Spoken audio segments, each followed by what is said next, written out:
Eating insects, could it be the solution to saving the world? Well, increasingly it is being touted as such, with many people believing it to be an appropriate response to the growing consumer awareness around the cruelty and environmental impact of farming the animals we currently consume. So how does it compare? And should insects be the future of food? Firstly, let's look at the environmental impact.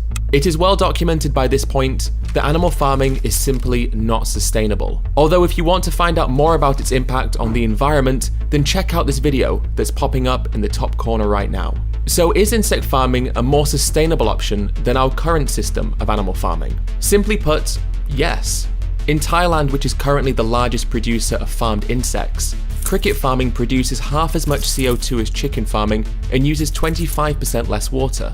It also uses less land and produces less waste. But how does farming insects compare to farming plants? According to the United Nations FAO, in the US it takes 2.5 kilos of feed to produce 1 kilo of chicken, 5 kilos to produce 1 kilo of pork, and 10 kilos to produce 1 kilo of beef. However, for insects, it takes around 1.7 to 2 kilos of feed, making it more efficient than other animal products. However, insect farmers will often use poultry feed, as it's been shown to make the insects grow quicker, meaning that the feed often contains foods such as maize and soy. Other foods used as feed include different types of seeds, grains, and vegetables. This ultimately means that consuming insects is less efficient than simply consuming the plants directly. And one of the world's leading experts in edible insects and sustainability argued that all animal production systems create inefficiency as they require converting plant matter into animal matter. As the expert stated, from an environmental perspective, plants that can be consumed directly are best used as food instead of feed for insects. Plus, when different types of foods were analysed for the amount of protein and energy they produce on an area of land the same size, the production of soy, which was the only plant-based food analysed, was shown to provide over 25% more energy and nearly twice as much protein when compared to mealworms, the second most efficient food type analysed. The lead author subsequently stated that eating a bean burger is the more sustainable option. However, proponents of insect farming also talk about how some insect farms are using waste food, such as the food that supermarkets normally throw away, as feed for the insects.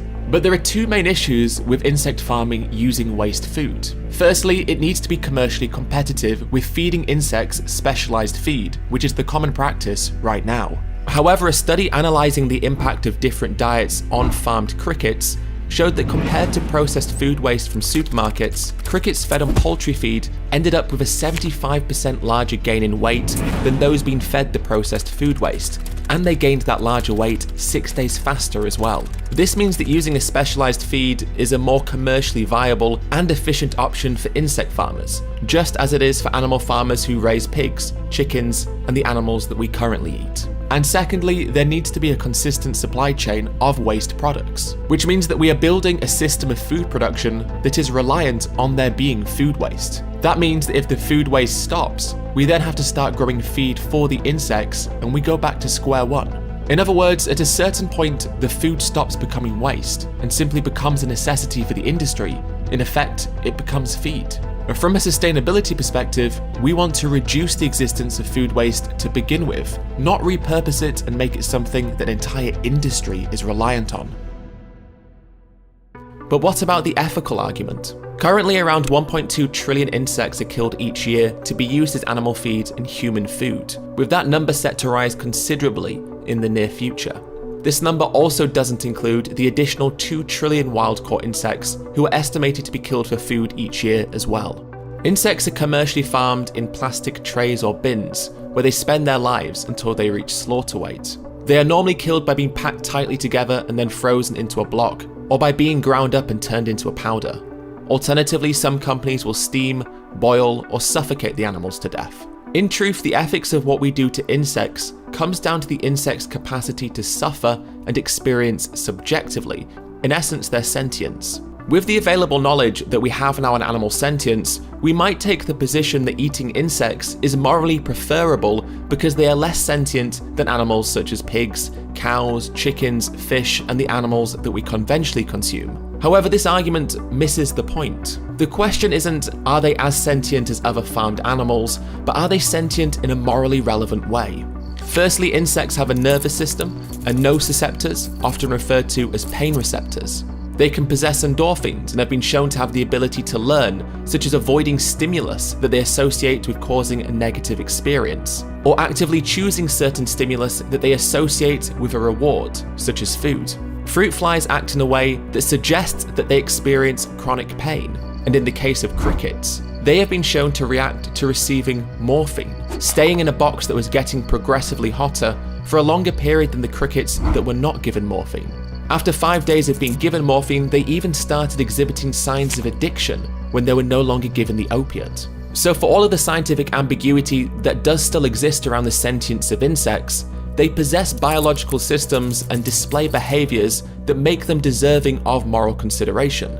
But plants, on the other hand, are not sentient. They don't have the capacity to experience subjectively, meaning that morally, the consumption of plants is still the more ethically justified decision that we can make.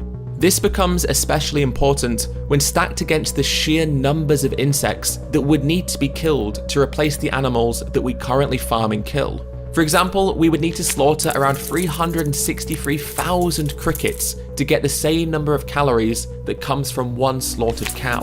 But we slaughter over 324 million cows every single year, meaning that to get the same number of calories that we get from all the cows that we slaughter, we would have to slaughter around 120 trillion crickets instead. Animals who, when given morphine, showed behavioral changes suggestive of the capacity to experience pain. And it would be basically impossible to quantify how many insects would need to be killed to replace the other 80 billion land animals and around 0.8 to 2.3 trillion marine animals that are currently killed for animal products every single year. So while scientific knowledge on insect sentience is still in its early days, what we already know about these animals makes their lives morally valuable.